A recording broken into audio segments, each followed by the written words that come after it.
Informasi berikutnya pemirsa, Bawaslu Talaut menolak gugatan sengketa Pilkada Talaut dari bakal pasangan calon persorangan Jekmon Amisi dan Jeti Pulu. Dinilai KPU Talaut tak profesional. Pemohon dalam hal ini Jekmon Amisi dan juga Jeti Pulu bakal menggugat KPU Talaut ke DKPP dan PT UN.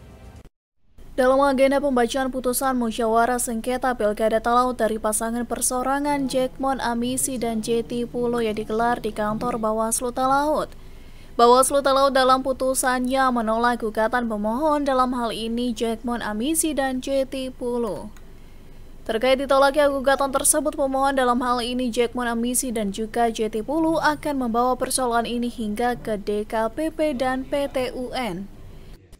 Merasa dirugikan dalam syarat bakal calon persorangan untuk maju dalam Pilkada Talaut 2024, pemohon Jekmon Amisi dan Jeti Pulu bakal melaporkan Komisi Pemilihan Umum Kabupaten Talaut ke DKPP dan PT UN. Hak konstitusi sepenuhnya adalah milik dari pemohon.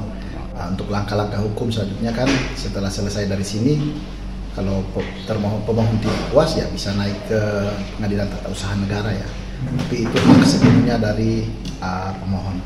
Kita hanya memfasilitasi untuk pelaksanaan penyelesaian sengketa.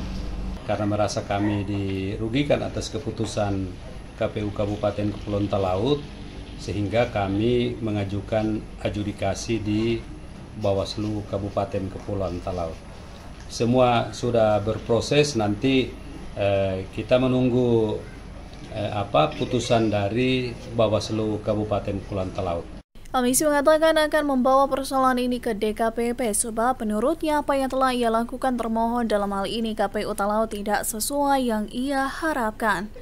Sementara itu, Jekmon Wauda mengatakan semua proses tahapan telah dilakukan berdasarkan regulasi dan pihaknya tak ada niat sedikit pun untuk menghalangi setiap warga negara yang ikut dalam kontestasi pilkada secara khusus di Kabupaten Talaut. Kami atas nama Komisi Pemilihan Umum Kabupaten Talaut pada prinsipnya telah melaksanakan seluruh tahapan proses. Bagi kami tidak ada niat sedikit pun untuk menghalangi semua warga negara yang memiliki hak untuk menjadi calon Bupati Kepulauan Talaut. Sengketa proses yang diajukan oleh pemohon di Bawaslu dan ini tentu sudah berproses. Biarlah proses ini kemudian Bawaslu yang memutus. Kini pihaknya tinggal menunggu upaya hukum yang nantinya akan dilakukan oleh pemohon. Alfred Tumanung melaporkan untuk Kawan Nua TV.